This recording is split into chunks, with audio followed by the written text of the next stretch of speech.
Welcome to Wednesday Inspirational Book Lounge. I'm Anna Murby, your host. This season, we're reading Mephibosheth, A Twisted Life of Unexpected Grace and Mercy, the true story of a medically fragile child whose life became a living testimony of God's grace. This book invites us into a story of deep love and brokenness, revealing how God's mercy often shines brightest in the most fragile lives. Enjoy the episode. Mephibosheth, A Twisted Life of Unexpected Grace and Mercy, by Chaplain Aaron. Read by Hubert Carl. Chapter 12. One Referral After Another. Put you my tears in your bottle. Are they not in your book? Psalms 56:8. Repetitive, redundant referral. There must surely be few things in modern life more frustrating than endless cycle of medical referrals. For Paul and Dale, this became a part of everyday living. Their young family of nurturing believers seemed to spend half of life driving from one medical office to another, carrying stacks of paperwork thick enough to resemble legal files instead of medical charts. Every specialist had another opinion, another concern, another form to complete, and nearly always another referral waiting at the end of the appointment. This was not a simple matter of routine checkups. Mephibosheth carried an obvious and frightening condition that every physician immediately recognized. Beneath the upper back portion of his skull rested a tumor that created constant pressure against the growing brain of a 1.5-year-old child. This discomfort was not occasional fussiness or mild soreness. It was relentless pain. His misshapen head and unusual facial structure drew attention everywhere they went. Between the swelling of the skull, the cleft palate, and the awkward development of his little body, he was heartbreaking to behold at first glance. Yet behind those difficulties were bright blue eyes and a gentle warmth that reached towards people with surprising trust. Everyone already understood the obvious question: how do we remove the tumor? The greater challenge was discovering how to move beyond the endless process of evaluations and next steps in order to finally arrive at treatment. A referral, after all, was simply a doctor admitting that he or she did not possess the exact expertise needed for the problem, and therefore sending the family onward to another physician who might understand it a little better. The next doctor would often repeat the examination, add additional notes, and then pass them onward once again. Yes, this was accepted protocol. Yes, this was common procedure. But to the family of a suffering child, it often felt agonizingly slow. Paul and Dale did not view Mephibosheth as merely a difficult case. This was their little boy. Every additional week meant more crying, more sleepless nights, more seizures, more pain for the child who could not explain what he was feeling.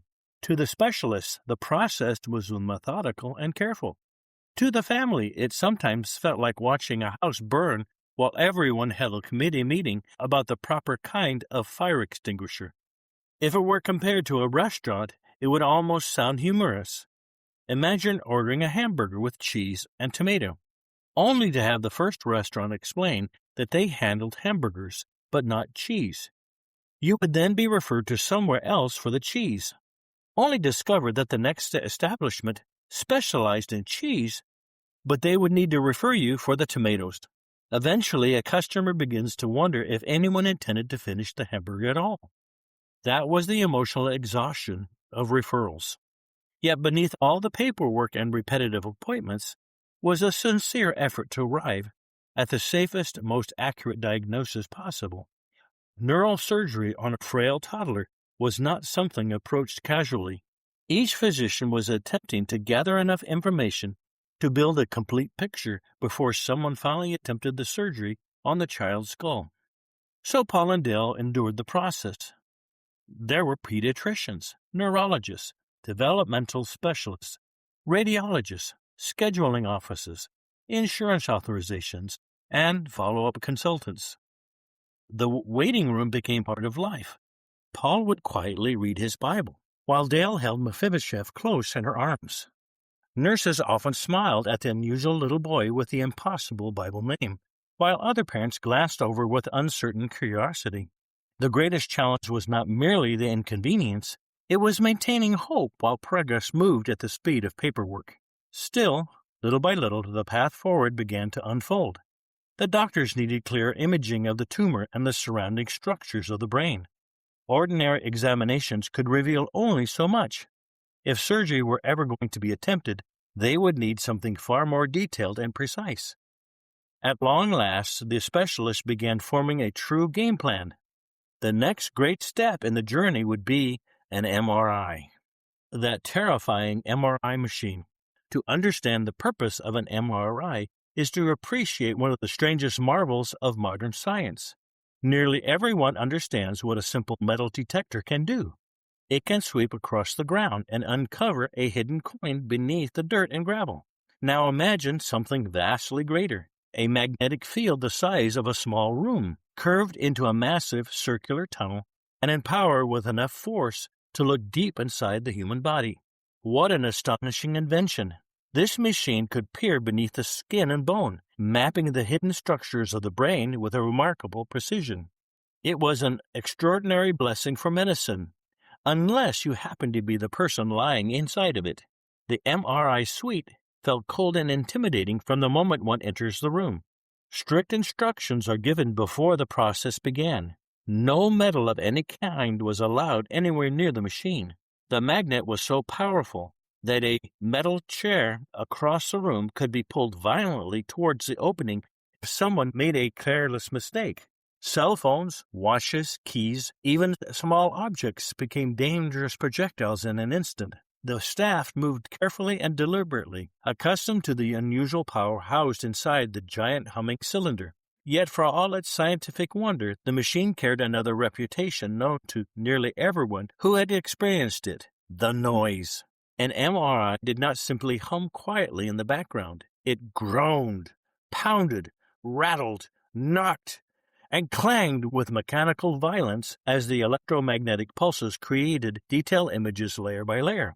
Adults often described it afterwards as one of the most unnerving experiences of their life. Now imagine being a 1.5-year-old child, already suffering from constant pressure and pain inside the skull. Mephibosheth could not understand what was happening. To complete the scans, the technicians carefully positioned his tiny body on a narrow plastic table and secured a molded shell around his head to prevent movement during the imaging. Even before the machine started, the restraint itself was frightening. His little face peered through the small openings of the plastic frame, while Dale stood nearby trying to soothe him with gentle words and touch. She too was given oversized protective earmuffs against the coming noise, though no amount of panic could truly soften the experience for the child.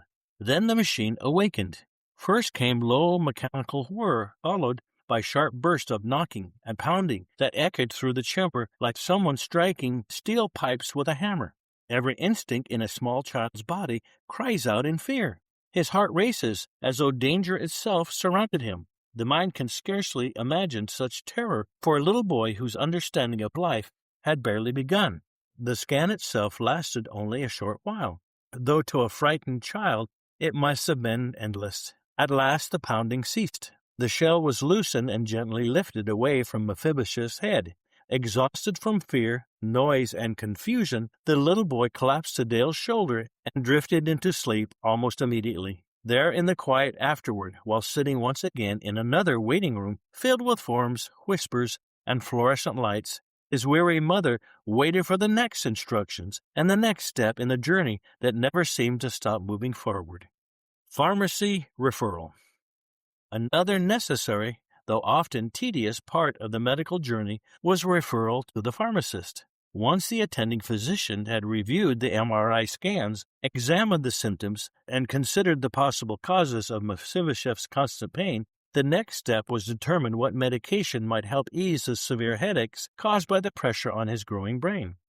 That decision eventually led to the pharmacy counter in Sutter Memorial Hospital, another stop in the endless procession of paperwork, waiting rooms, and specialists that now filled daily life. The process itself had become familiar. One walked to the counter, handed over the paperwork, and waited for the obvious question. "And what is the patient's name?" the technician asked politely. "Mephibosheth," Dale answered with a tired smile. "I'm sorry. Could you spell that for me?" Mephibosheth. The young woman behind the counter blinked once, then smiled awkwardly. "Could you repeat that one more time?" By now, Dale was accustomed to the routine. The pharmacist scribbled the letters carefully on the form, nodding thoughtfully, and finally said, "Interesting name. We'll call you when the medication is ready." Waiting became part of life. Some people became irritated by the delays, but Dale rarely viewed time that way. Her life was too full of responsibilities to sit idle for long. While waiting for prescription, she often organized paperwork for the children, returned phone calls, updated journals about medication and appointments, or quietly planned the next steps of care. The days moved quickly because every hour was already occupied with purpose. In many ways, her life was not burdened with busyness so much as blessed with meaningful tasks. At last, the pharmacist called out, "Medication for Dale." That solution seemed much easier for everyone involved. If the name could not be pronounced, simply call for the mother instead. As Dale approached the counter, the young pharmacist hesitated for a moment and then asked the question nearly everyone asks. "I hope you don't mind me asking," she said softly, "what kind of name is Mephibosheth?" Despite her exhaustion, Dale immediately brightened. The question itself always opened the door. With warm eyes and gentle smiles, she explained the short story from the Bible about King David and his beloved friend Jonathan. She described the promise David made to care for Jonathan's family and how one wounded little boy was eventually welcomed into the king's home and treated as a son. Then she explained the greater meaning behind the name. "You see," she said kindly, "that's also what Jesus offers us.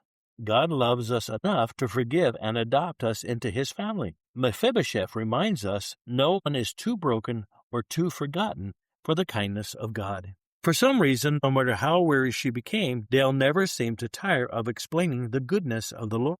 Whenever someone sincerely asked, it was as though their heart had become soft soil waiting for water. The pharmacist behind the counter listened quietly, not entirely sure what to say. She smiled and shook her head gently. "Well," she said, "I never knew that before. That's really beautiful. Thank you."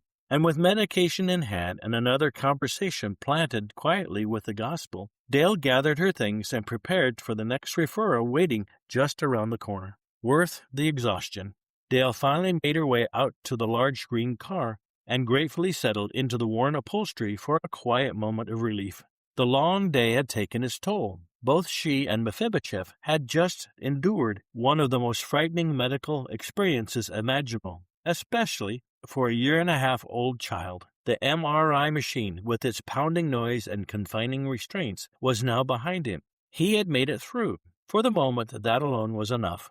The official answers would not arrive until later, after doctors reviewed the scans and assembled yet another plan of action. But something encouraging had already happened during the exhausting day. Everywhere they went, people paused. Some merely glanced over and quietly recognized this fragile child was not simply another chart or diagnosis, but a person. Others wanted to know more. Nurses, technicians, pharmacists, and strangers in waiting rooms all seemed drawn toward this unusual little boy with the impossible Bible name. And when they asked about that name, they inevitably heard about mercy, adoption, and the gentleness and the kindness of God. In the back seat, Mephibosheth slept quietly, strapped safely into place and completely worn out from the ordeal.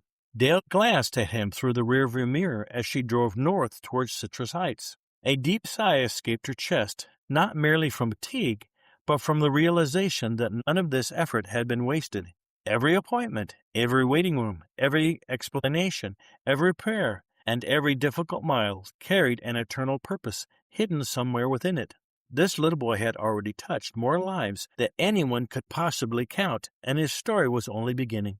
As the evening shadows stretched across the road, another hopeful thought crossed Dale's mind. What if the doctors could actually remove the tumor? What if the constant pressure and pain could somehow be relieved? Would Mephibosheth begin to grow like other children? Could he someday run, laugh, and play without suffering? The possibility itself was enough to bring a weary smile across her face. She gently pressed the accelerator and headed towards the crowded 7-bedroom house, overflowing with life, ministry, noise, and love. Everyone there would be waiting anxiously for the news. Everyone would be thankful for one simple blessing. Mephibosheth had made it through the day. Thank you for joining us today. Make sure to come back next week for another installment of Mephibosheth, A Twisted Life of Unexpected Grace and Mercy.